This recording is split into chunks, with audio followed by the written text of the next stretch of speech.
What's up, everyone? My name is Untamed Mando. Welcome to my YouTube channel, or welcome back to my YouTube channel. We're talking more One Piece today. Yes, I am pumped. So excited. I've been watching the One Piece live action, and I'm loving it so much. You don't understand. I keep screaming it from the mountaintops.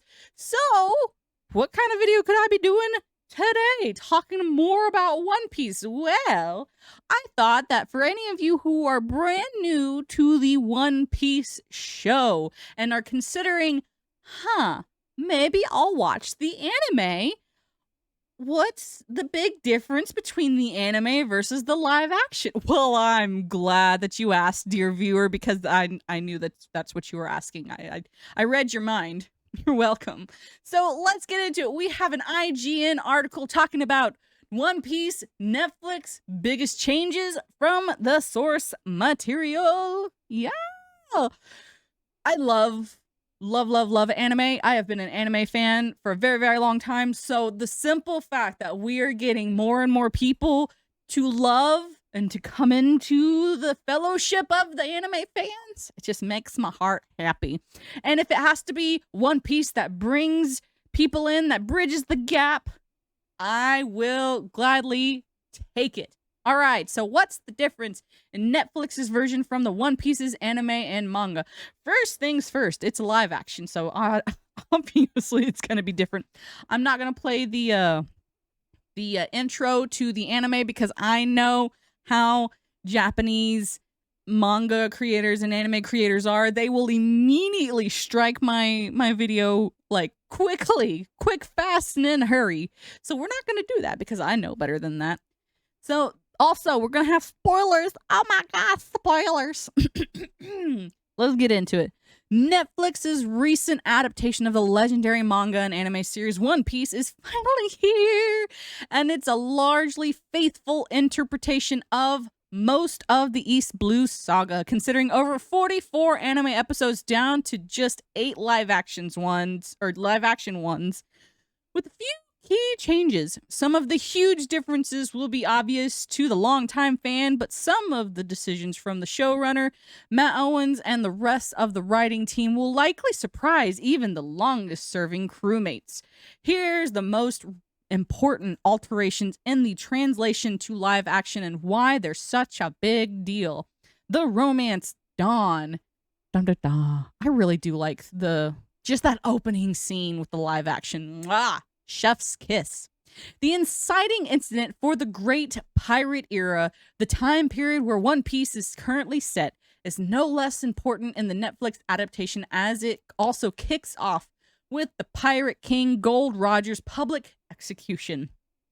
A lot of the dialogue is lifted wholesale from previous incarnations, but the biggest changes are the people present for the event, which most people won't notice. Like, I wouldn't notice. Like, it's also been like almost 10 years since I've seen the first episode, so I don't remember a lot. In the crowd, we can see the green cape of the revolutionary Monkey D. Dragon, along with brief shots of future warlord of the sea, Mihawk Shanks, who is at the time part of Roger's crew, and a young Captain Smoker. All of these characters have been shown in the crowd before, but there are some important previous attendees missing.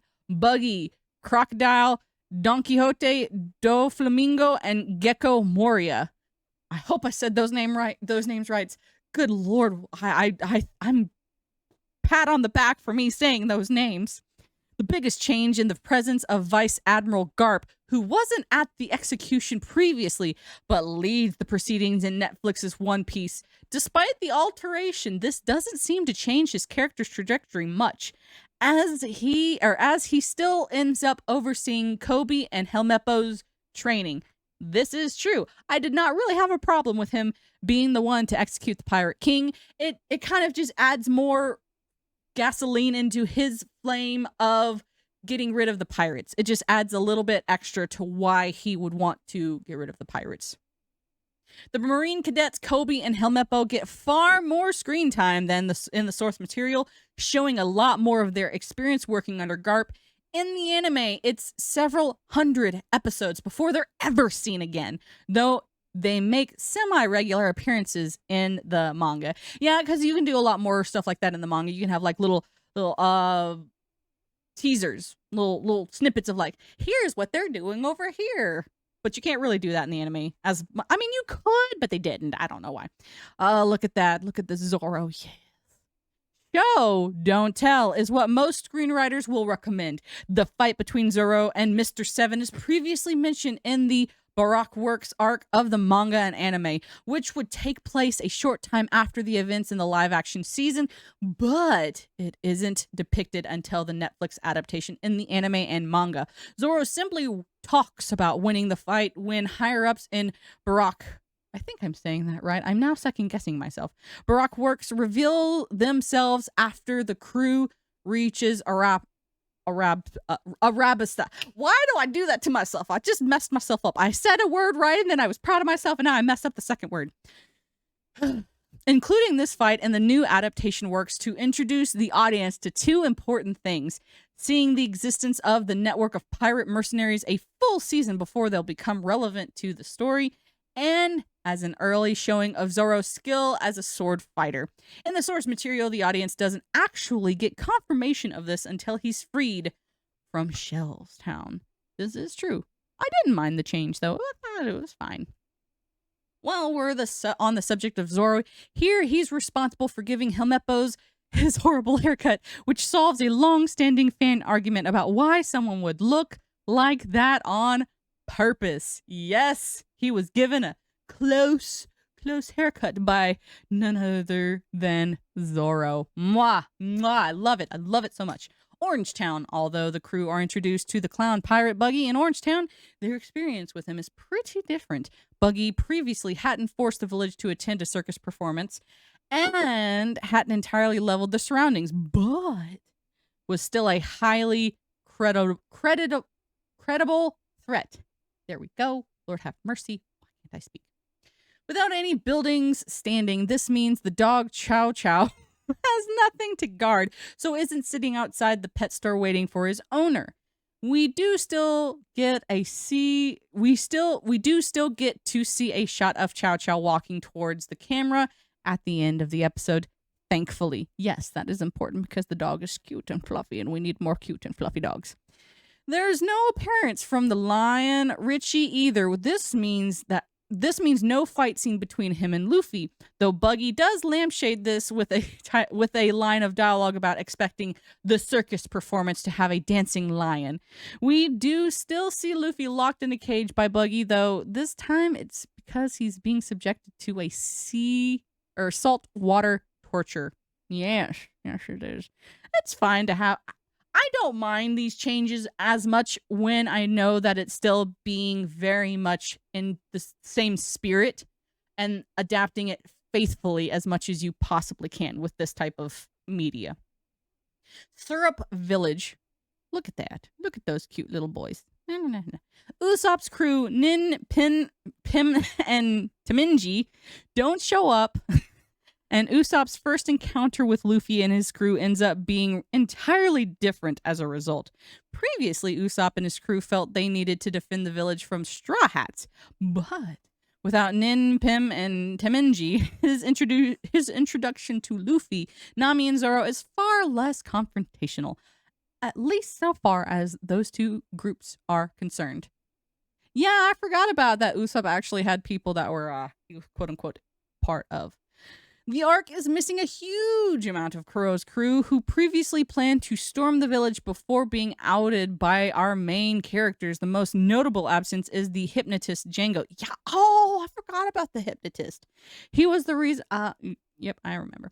Although there is a sly reference to him in the bounty poster just left of Buggy's in episode 1 of the season, without Django, there's a lot less for Usopp to do in this arc, with no real moment of heroism like when he hits the Black Cat Pirate's hypnotist with his exploding star projectile. Yes, that was a great scene where Usopp actually did something useful. What?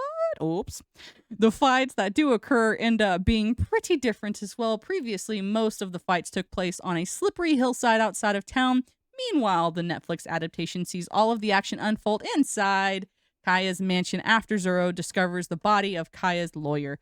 Mary. In the original material, Mary survives and continues to be a source of support for Kaya. Now she's left to defend her sick self. Sad. Everyone says, oh. Bharati, Ume.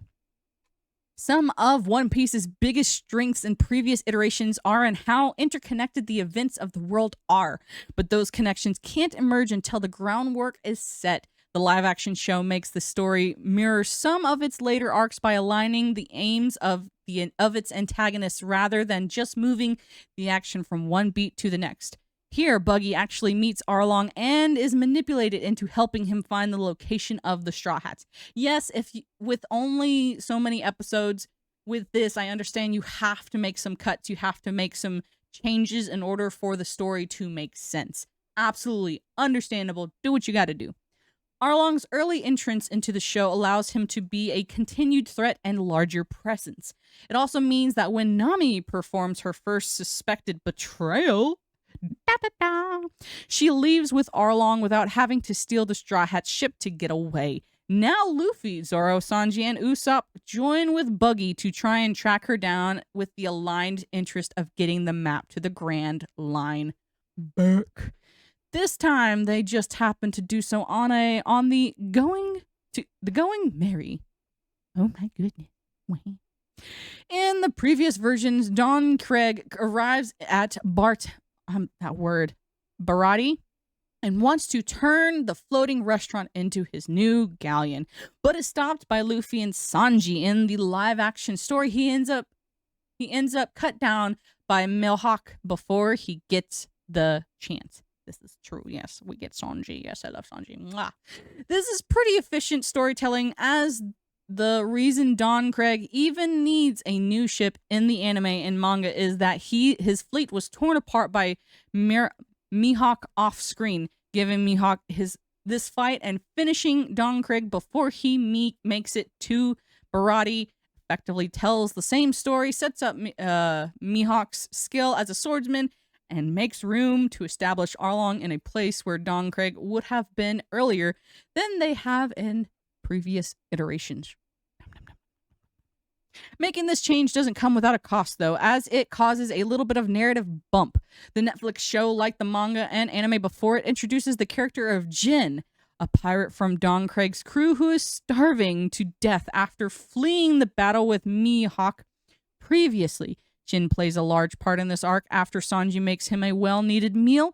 Jin's short arc as a character became about questioning his allegiances, whether they should be shared with the man who commands him, and he fears over the stranger who kindly saves his life without expectation of repayment. Now, without the appearance of Don Krieg at the Bharati, Jin doesn't play any larger of a part in the series, and similar beats of his original character arc are given to the cadet Koby instead. I understand, yeah, you gotta give Koby some character growth. This new retelling also means that since Sanji and Luffy now haven't battled for the same cause in defending the Bharati, Sanji's decision to join the Straw Hat crew is more motivated by his desire to leave his old life behind rather than his respect for Luffy and the gang. The change may not seem like much on the surface, but it ultimately results in his connection to the rest of the crew feeling more shallow than before. I'll be quite honest, I never really felt he had a deep connection to anyone in the crew anyway. You'll find out later on if you choose to watch the anime. You'll understand my thinking. We don't get an appearance from Zoro's bounty hunter friends Johnny or Yosuke, and it's devastating but understandable sacrifice, as these characters are largely comedic relief and eventually go on to effectively remove themselves from the story by retiring from bounty hunting and becoming simple village fishermen. Yes, because they look so serious. Yes, they're the best bounty hunters ever. Very, very scary. Oh my goodness, look at that tooth. We also skip an appearance from Hermit Gaimon, the man stuck in the treasure chest on the island of rare animals, though he's visible in a painting in the Bharati. Arlong Park. Look at that beautiful scar. Yes. Very nice scar.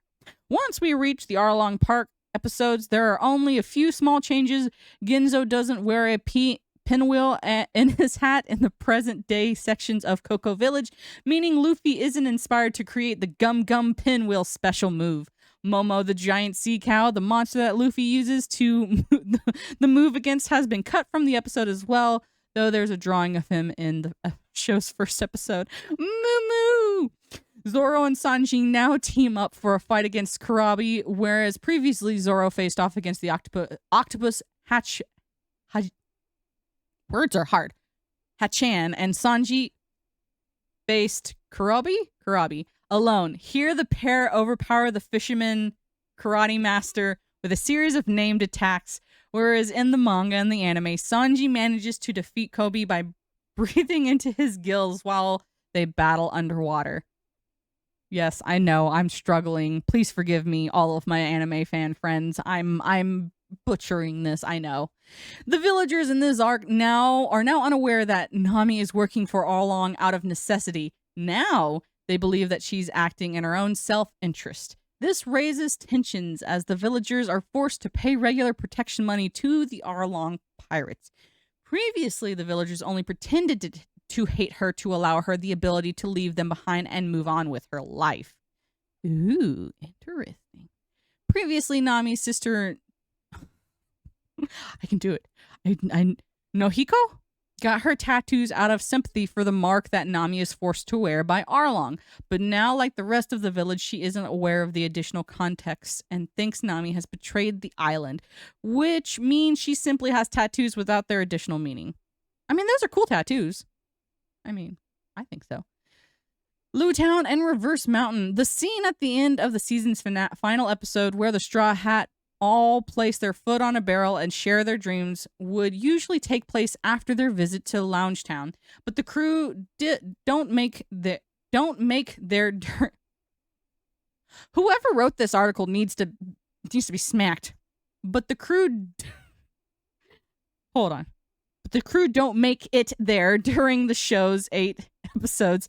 This is less of an omission and more of a delay, as Alvida and Buggy are teased as teaming up, along with a glimpse of Captain Smoker, all of which takes place in Lounge Town. Oh, look at that beautiful foot. Maybe we will get Chopper. I hope we get Chopper. Justice for Chopper! This means that this season isn't necessarily a wholly finished adaptation of East Blue Saga of One Piece, but it's pretty likely that the show will simply add this location to the beginning of the next season, if we're lucky enough to get there. I really hope we are, because they did good. Oh, that's the article. Well, hot diggity dog. I'm excited. So for any of you who are interested, yes, obviously you cannot condense over 100 episodes and 100 volumes into 8 tiny episodes, 20 to 40 minute episodes. It's very difficult. You're going to have to leave some things out. You're going to have to change some things. Completely understandable.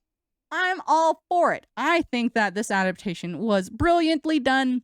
And anyone who says otherwise, you have your opinion. That is totally fine. Please let me know what your opinion is down in the comments below if you hate it. But if you really like it and you haven't watched anime before, this is the great opportunity for you to put your pinky toe in the anime waters and be welcomed by all of us who love anime and manga. So thank you so much for watching. As always, if you wouldn't mind, please hit that like button, hit that subscribe button, and put your comments down below in the comment section. Let me know what your thoughts are. I hope you have a good rest of your day, and I will talk to you later on the next video. Bye-bye!